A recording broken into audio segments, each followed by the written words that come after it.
الرحمن الرحیم عن ابی ایوب رضی اللہ تعالیٰ عنہ قال قال رسول اللہ صلی اللہ علیہ وآلہ وسلم اربع من سنن المرسلین الحیاء والتعطر والسواک والنکاح۔ حضرت ابو ایوب انصاری رضی اللہ تعالیٰ عنہ سے روایت ہے کہ رسول اللہ صلی اللہ علیہ وآلہ وسلم نے فرمایا، چار چیزیں پیغمبروں کی سنتوں میں سے ہیں، ایک حیا، دوسرے خوشبو لگانا، تیسرا مسواک کرنا اور چوتھا نکاح کرنا۔ یہ چار چیزیں انبیاء کی سنت ہیں۔ آپ نے جو ارشاد فرمایا ہے یہ ترمذی شریف کی حدیث ہے۔ اس حدیث میں جو سب سے پہلی نشانی انبیاء کی رسول اللہ صلی اللہ علیہ وآلہ وسلم نے بتائی ہے وہ ہے حیا۔ شرم و حیا معزز اور مکرم بندوں کی پہچان ہوتی ہے۔ ایک اور حدیث میں نبی کریم صلی اللہ علیہ وآلہ وسلم نے ارشاد فرمایا، الحیاء من الایمان، حیا ایمان سے ہے، یعنی کہ جتنا کسی میں ایمان ہوگا اتنا ہی حیا ہوگا۔ اگر کسی میں ایمان کی کمی ہوگی تو اس میں حیا بھی کم ہوگا، اور اگر تو ایمان بھی کم ہی ہوگا اس میں۔ تو ایمان والوں میں انبیاء سے بڑھ کے بھلا کون ہو سکتا ہے؟ انبیاء سے بڑھ کے کوئی ایمان والا نہیں ہو سکتا۔ اس لیے حیا کو انبیاء کی سنت اور ان کا طریقہ قرار دیا گیا ہے، اور یہ طریقہ مومنین کا بھی ہونا چاہیے کہ مومنین ہی حیا کو اپنا شعار بنائیں اور ہر معاملے میں شرم و حیا کا پاس رکھیں۔ دوسری جو خوبی، جو طریقہ بتایا گیا ہے وہ ہے والتعطر، خوشبو لگانا۔ ایک باشعور انسان خوشبو کو اور پاکیزگی کو، صفائی کو پسند کرتا ہے۔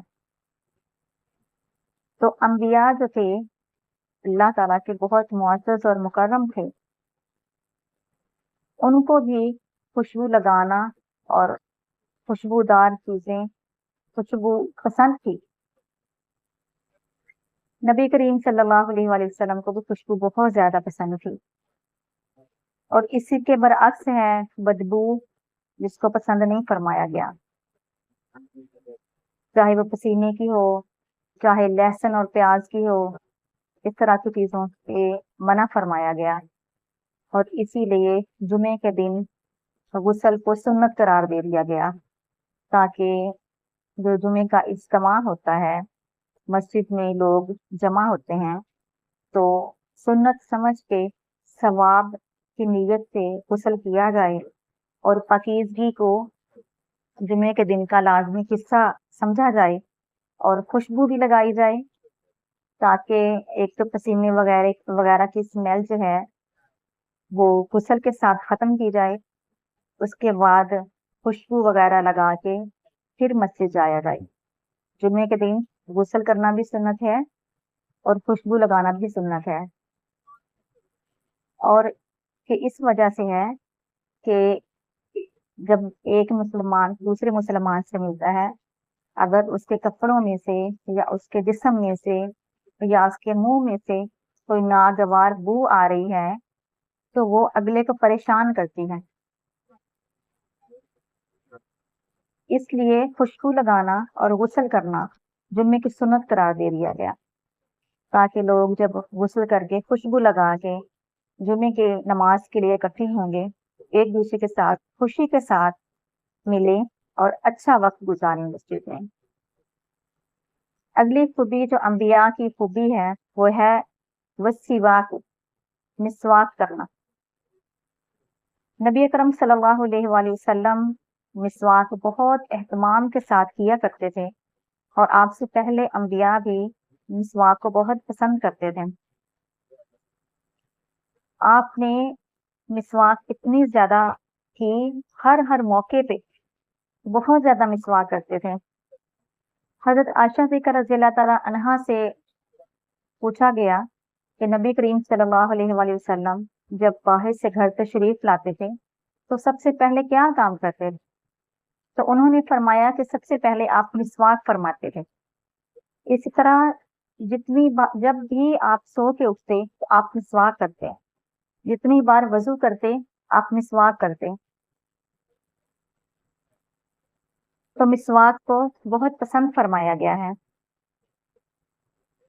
تہجد کی نماز کے لیے اٹھتے یا ویسے جب بھی آپ فرض نمازیں پڑھتے، جب بھی آپ وضو کرتے تو آپ لازمی مسواک کیا کرتے تھے۔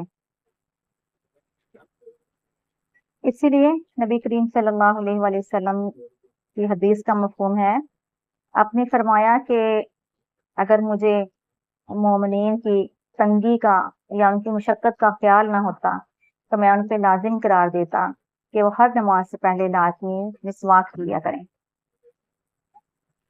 یعنی کہ مسلمانوں کی کمزوری اور ان کی مصروفیت اور باقی فطری تقاضے جو ہیں ان کو مد نظر رکھتے ہوئے مسواک کو فرض تو نہیں قرار دیا گیا، لیکن بہت اہم سنت ہے اور مسلمانوں کو یہ سنت ادا کرنی چاہیے۔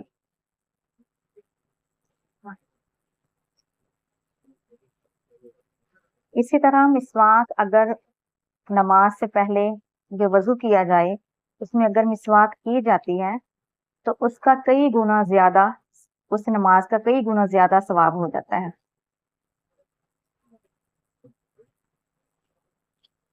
اگلی جو خوبی بتائی گئی ہے وہ ہے نکاح۔ رسول کریم صلی اللہ علیہ وآلہ وسلم نے ارشاد فرمایا، النکاح سنتی، نکاح کرنا میری سنت ہے۔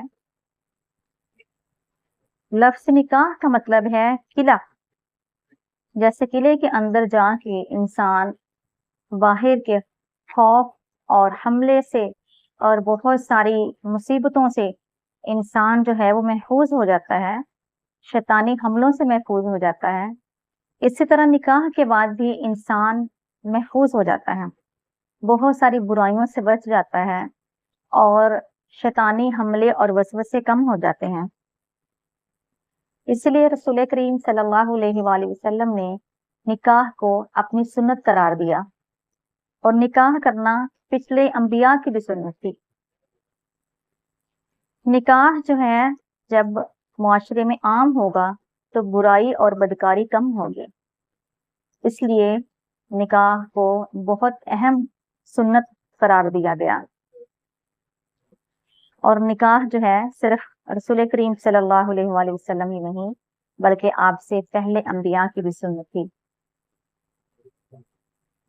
یہ وہ 4 چیزیں تھیں جو اللہ تعالیٰ کے نبی نے فرمایا کہ یہ وہ چیزیں ہیں جو ہیں تو عام لوگوں کے پاس، یعنی کہ ایک عام مومن بھی حیا والا بھی ہوگا، اس کو خوشبو بھی پسند ہوگی، وہ مسواک کا بھی اہتمام کرتا ہوگا اور نکاح بھی اپنی زندگی میں کرتا ہوگا، لیکن فرمایا یہ وہ عظیم 4 چیزیں ہیں جن کو عام نہ سمجھو، یہ وہ 4 چیزیں ہیں جو انبیاء کی سنت ہے۔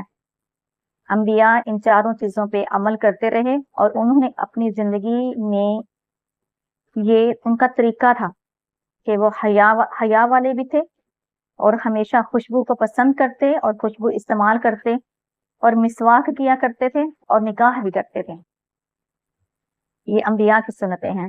اللہ تعالیٰ سے دعا ہے کہ یہ جو اتنے خوبصورت سنتیں ہیں پچھلے انبیاء کی بھی اور ہمارے نبی صلی اللہ علیہ وآلہ وسلم کی بھی، اللہ ہمیں توفیق عطا فرمائے کہ ہم سب ان خوبیوں کو اپنائیں، ان سنتوں کو پورا کریں تاکہ ہم اپنے اللہ کو راضی کر سکیں۔